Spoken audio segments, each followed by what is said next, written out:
Good evening, this is Orson Welles, your producer along with Kurtis Bedford, a special series of broadcasts presented by the makers of Blatt's Beer, the liquid lobotomy. Blatt's, for when you're shotgunning yourself into oblivion. Blatt's Beer is presenting the Mindstream Players in a new thriller series, Overwrought. Tonight's episode, The Hairy-Handed Hitchhiker. Ladies and gentlemen, the element of surprise is so vital to our story tonight that our sponsors, the makers of Blatt's Beer, are omitting their usual commercial message during the intermission between the acts, so that our play will go uninterrupted from spooky start to spooky finish. Therefore, let's give Pete Handelman his 45-second opportunity right now to extol the merits of that blended, splendid, Pete? Of that blended, splendid Blatt's Beer. Those two words tell the whole flavor story, Orson. You see, every single drop of Blatt's Beer is the liquid lobotomy.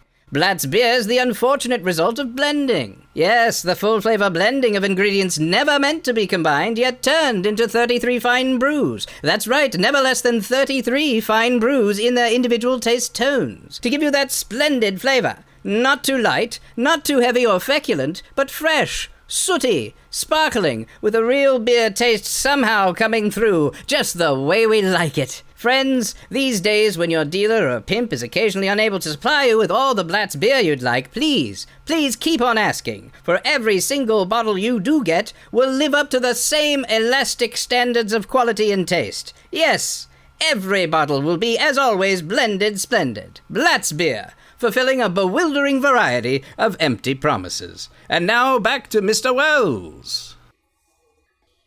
We of the Mindstream Players surmise that a story doesn't have to appeal to the heart. It can also appeal to the loins. Sometimes you want your heart to be warm. Sometimes you want your loins to tingle. It's that academic. Well, the tingling will be quite audible as you listen to tonight's classic among radio thrillers. Its author is one of the most gifted of all the writers who've ever worked in this medium. Me, who also wrote the single greatest radio script ever written, War of the Worlds, Part 2. It was brilliant, prescient, and sadly unproduced as our friends. The producers said no, repeatedly no, to the finest, unproduced radio script ever written, War of the Worlds, Part 2, Booster Shots of Doom. I think that was the final title. I'd know what the final title was if I'd been able to record it, but that's neither here nor there.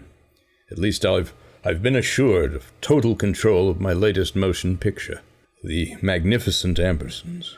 The title of this terrifying little tale for the evening is another loin tingler by the name The Hairy-Handed Hitchhiker.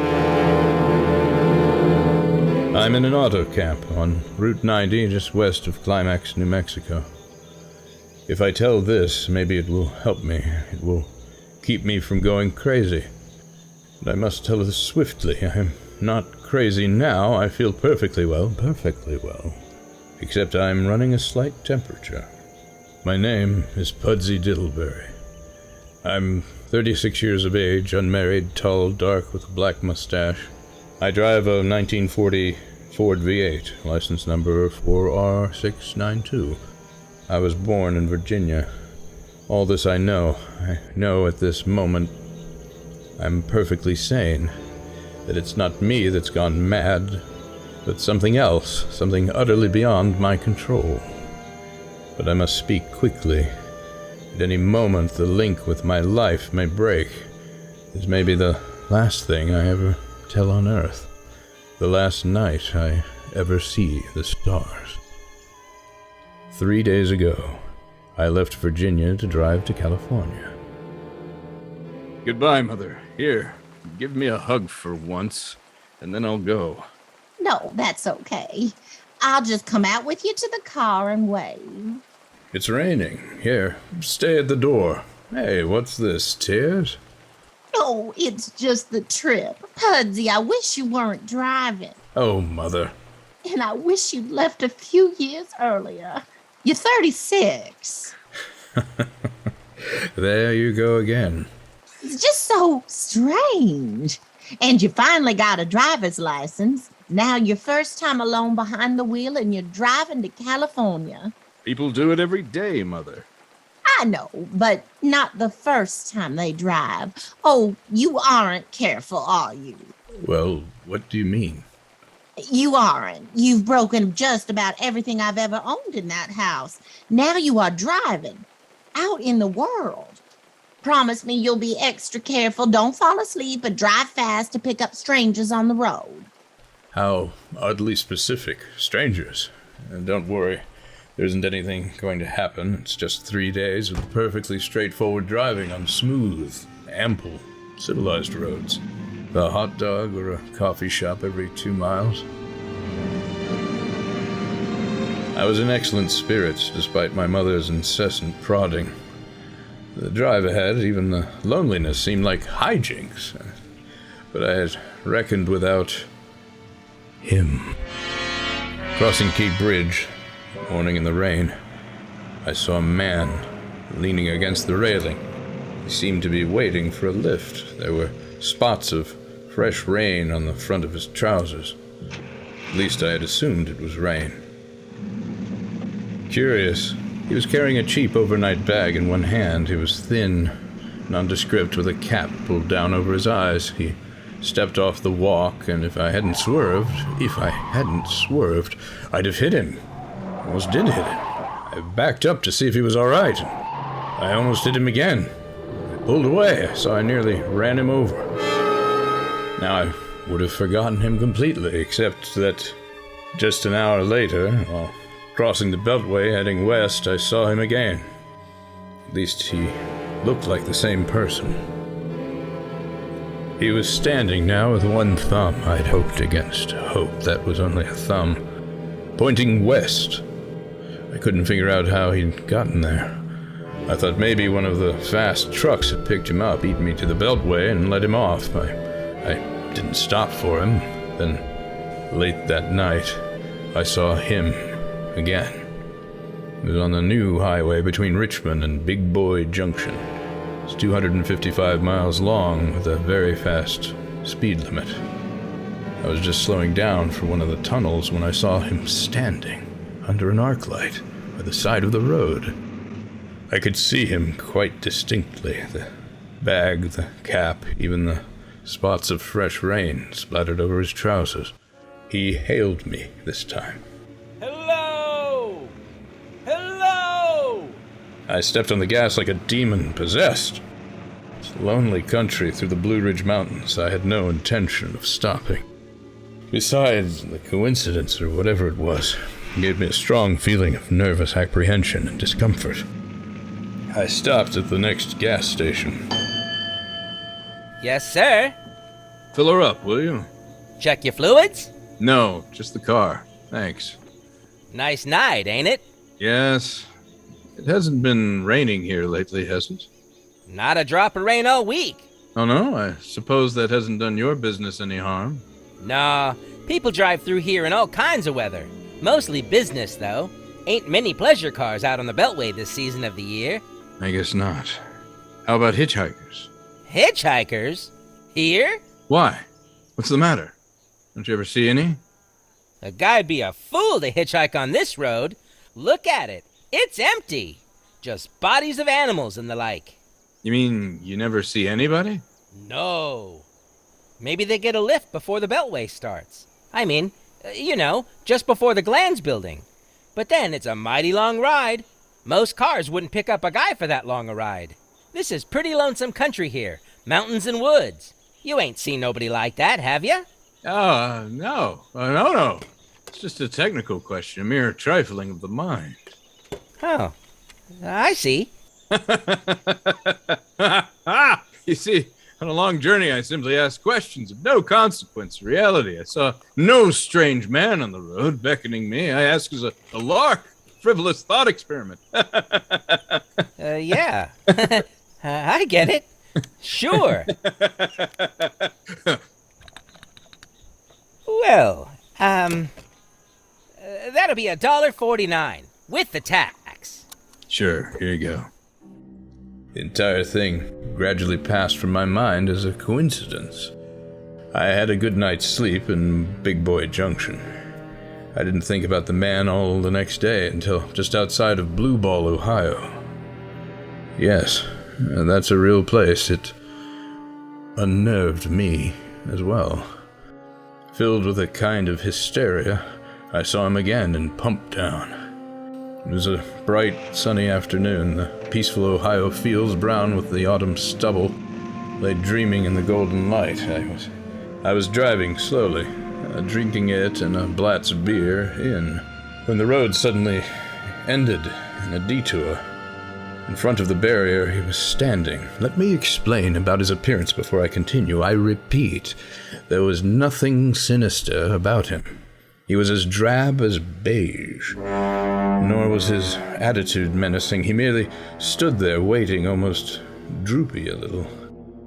The cheap overnight bag in his hand, he looked as though he'd been waiting there for hours. And he hailed me. He started to walk forward. Hello! Hello! I stopped the car, of course, for the detour.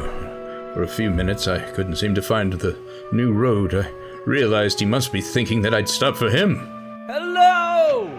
No, not just now. I'm sorry. Going to California?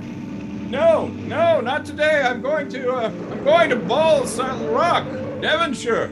It's a place in England. Really? Sorry. After I got the car back on the road again, I felt like a fool. Yet the thought of picking him up, of having him sit beside me, was somehow unbearable. Yet at the same time, I felt more than ever unspeakably alone. Hour after hour went by, the fields, the towns, ticking off one by one. The lights changed. I knew now I was going to see him again. And though I dreaded the sight, I caught myself searching the side of the road, waiting for him to appear. Yup, what is it? What you want, Mr. Welles? Name's Diddleberry, actually.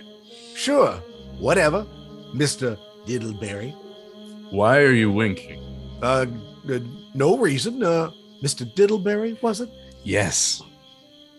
Right. That's your name today. You sell sandwiches and pop here, don't you? Well? Yep, we do it in the daytime, but we're closed up for the night. I know. I was wondering if you could possibly let me have a cup of coffee. Black coffee. No, not this time of night, Orson. Will you stop?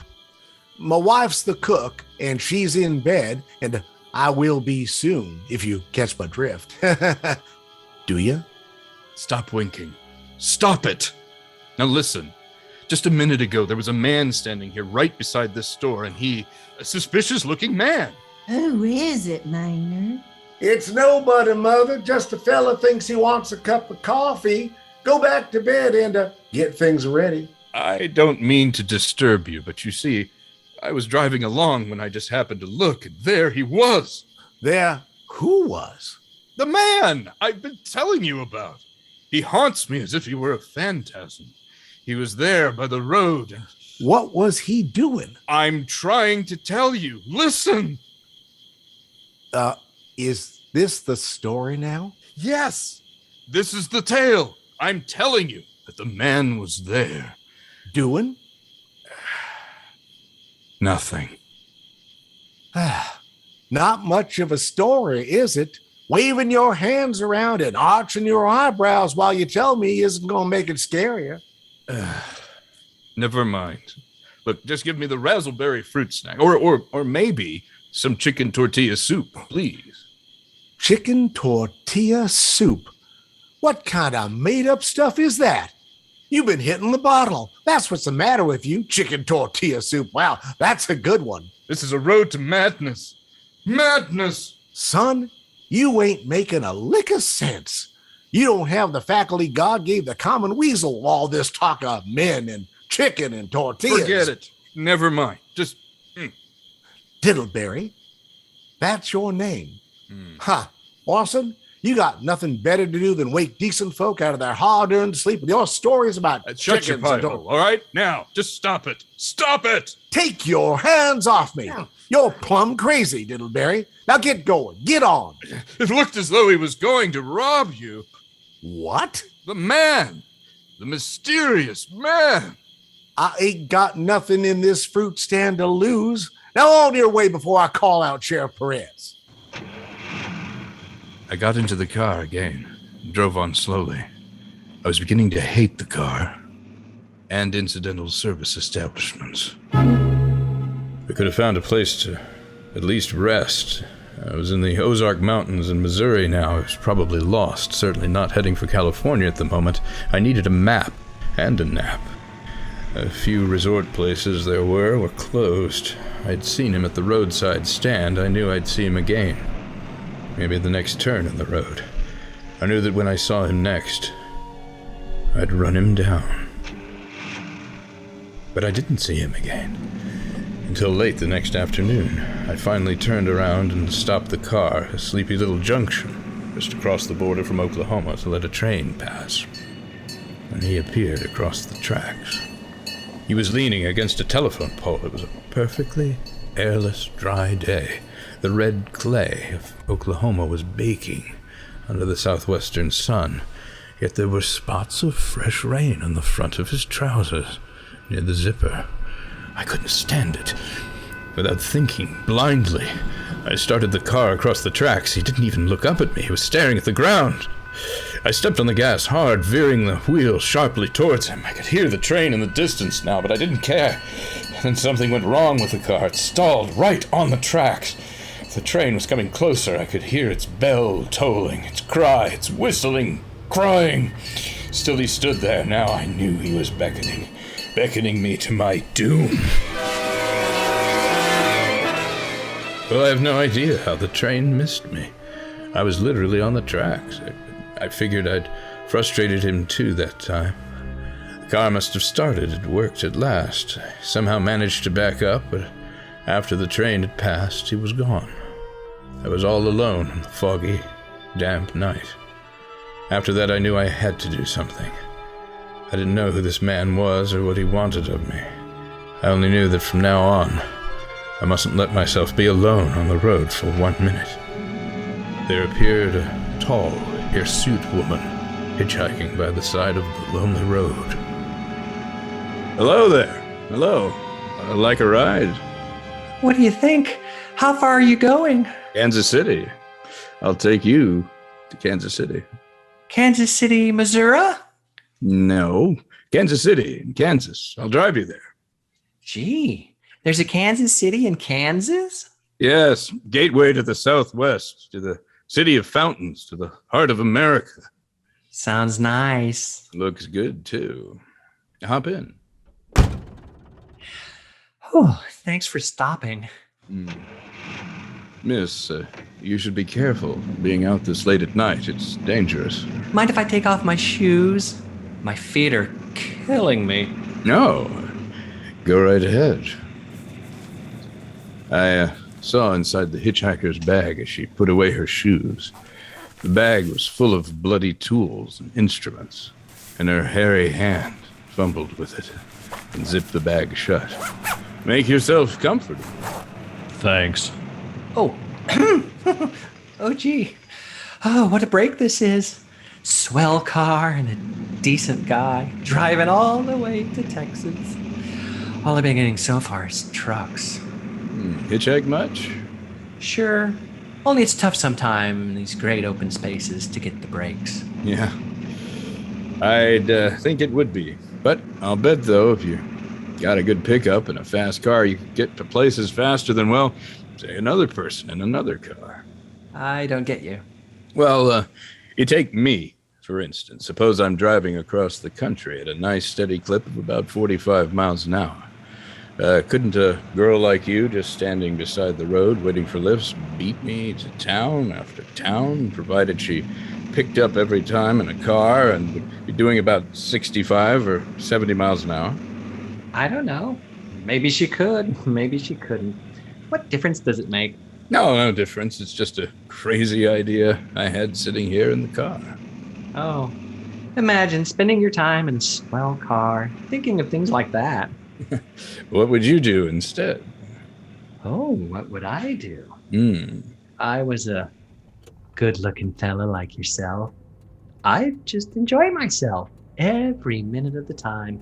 I'd sit back and relax, and if I saw a good-looking girl along the side of the road, He hiked up his dress with that strangely hairy, almost masculine hand, and appeared to begin to aggressively make this more of a pleasure drive than I'd planned on. Well, how far are you going? I'll be going all the way, I should think. Do you often, Yes? hitchhike like this? Yes, I had to give up driving when my eyesight began to fail. Oh, I see you drive a stick. Ah, yes, yes. And you? As often as possible. Shall I turn on the radio for you or something? Something... Romantic. Ah, yes, I found a channel earlier that features music from Covergirl, starring the lovely Rita Hayworth, doing songs by Gershwin. Oh, no. I find Gershwin terribly distracting. I'll be here all night. Yeah, but...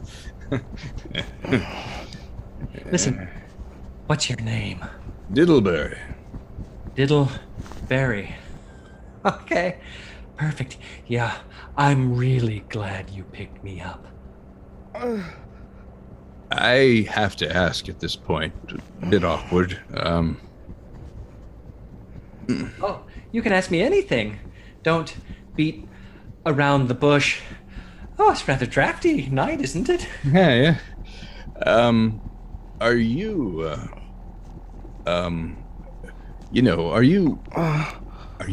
you're not gonna kill me or something, right? Moi? Extraordinary question. What do you mean? Well, you can imagine what I might think. The foggy road, middle of the night, I pulled up and thought it was a woman. Then you got in the car and I saw your hairy, muscular hands. Well, my hands got this hairy for a reason. Turns out the myth, the ancient legend, is true. Yes, startlingly true. More than just the palms, too, I see. Anyway, I saw your hairy hands and the implements of death in your bag when I got in. I didn't want to be rude once I offered the ride and you'd gotten in, but rather quickly I naturally assumed you were going to kill me. Kill you?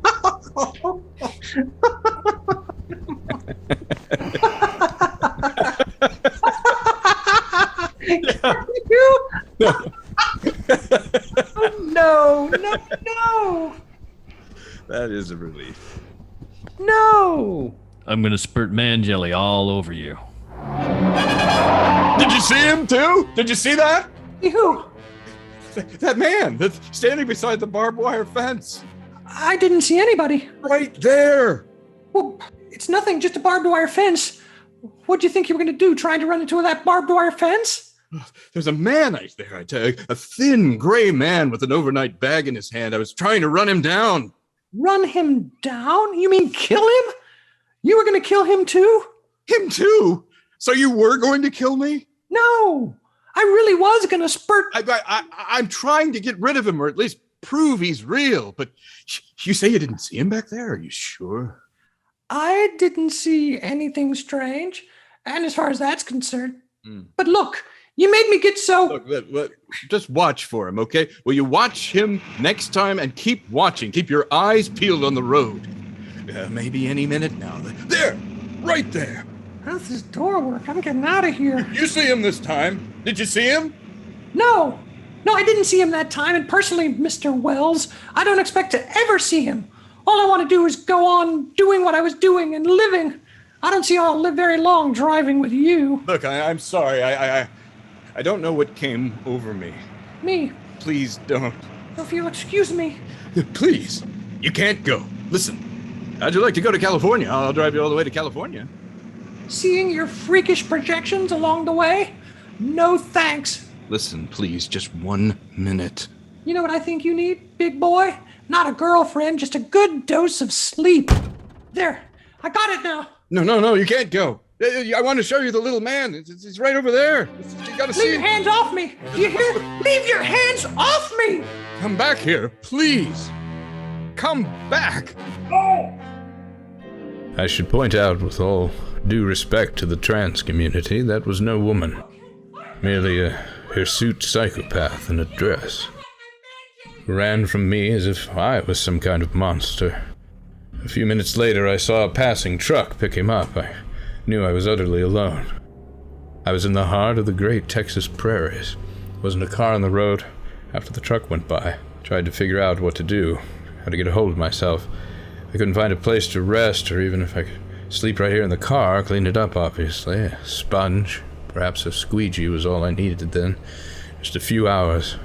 Just get some sleep just alongside the road. I was getting my winter overcoat out of the back seat to use as a blanket just as... Hello! When I saw him coming towards me. Hello! Coming toward me, emerging from the herd of moving steer. Hello! I didn't wait for him to come any closer to me. I had enough of that already today. Hello! Hello! Maybe I should have spoken to him then. Fought it out then and there. Now I began to be everywhere, whenever I stopped for even a minute. For gas, for oil, for a drink of pop, a cup of coffee, a sandwich, he was there. I saw him standing outside the auto camp in Amarillo that night when I dared to slow down. He was standing near the drinking fountain at a little camping spot just outside the border of Horno, New Mexico. He's waiting for me outside the Navajo reservation. Stopped to check my tires. Saw him in Albuquerque when I bought $4 of gas. I was afraid now, afraid to stop. I began to drive faster and faster. I was in a lunar landscape now, the great arid mesa country of New Mexico. I drove through it with an indifference of a fly crawling over the buttocks of Oliver Hardy. Laurel and Hardy drifted tersely in my mind. And now the man didn't even wait for me to stop unless I drove at 85 miles an hour over these endless roads. He waited for me at every other mile. I could see his figure, shadowless, flitting before me, still in its same attitude, over the still lifeless ground, flitting up over dried-up rivers, leaning casually against the fabulous eat restaurant by the Clown Raceway, over broken stones cast up by old glacial upheavals, flitting with the pure and cloudless air. I was beside myself, just beside myself. I finally reached Climax, New Mexico, this morning. There's an auto camp here. It's cold, almost deserted this time of year. I went inside and asked if there was a telephone. I had the feeling that if I could speak to somebody familiar, someone that I loved, I could pull myself together. Number, please. Long distance. Thank you. This is long distance.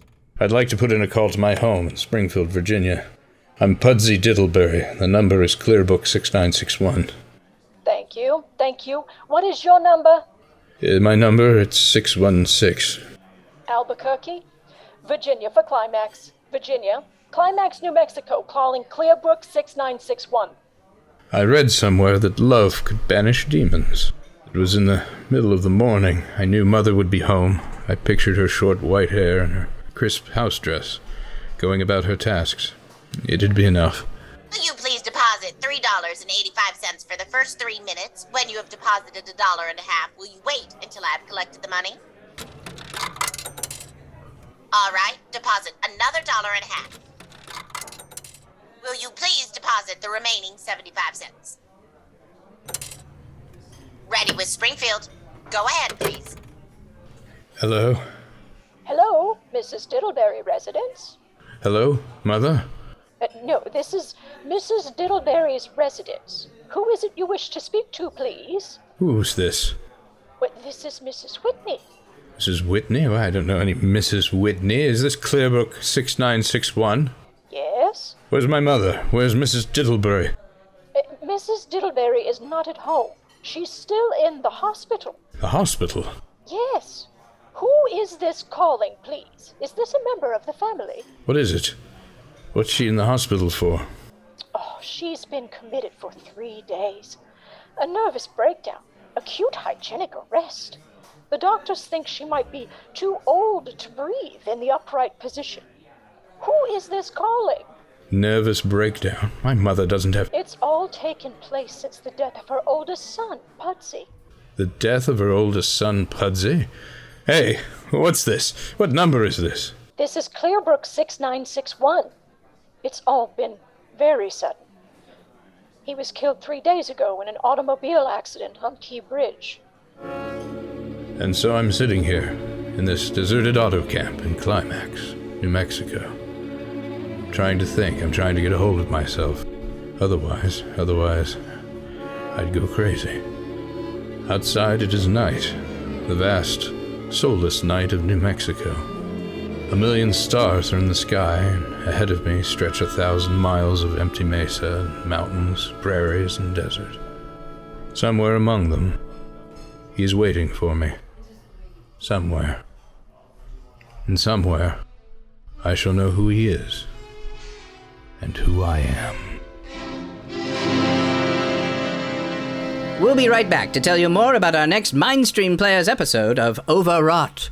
But first, the makers of Blatz Beer, the liquid lobotomy, wish to remind you that you may not be able to get Blatz every time you want it in these days of grain restrictions. It is well worth your time to keep asking, for every bottle you do get will continue to live up to its name. And speaking of grain restrictions, not a single grain of wheat is being used in the brewing of Blatz Beer, and we assure you that the grains being used by Blatz breweries are not the grains wanted for famine relief, regardless of what you've been reading in the newspapers or heard on your radio news. Now let me repeat, Blatz Beer is the best for when you're having more than 6. You can be sure this truly great beer will be, as always, the happy blending of fine brews. Blatz, when you're shotgunning yourself into oblivion, think Blatz. And now, here's Orson Welles. Next month, ladies and gentlemen, we bring you another Mindstream Players. We hope a favorite of yours. You've asked for it many times. My thanks, of course, go out to the Mercury Theater and Orson Welles and all the talented people that worked on the suspenseful shows that they did, and to the voice talents, Stephanie Dulli, Kurtis Bedford, Tanya Johnson, Gino C. Vianelli, David Beeler, all remarkable people contributing to the Overwrought. Thank you. This is Tom Konkle, the director and star of this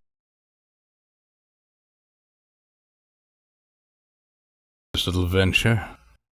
This is the Mindstream.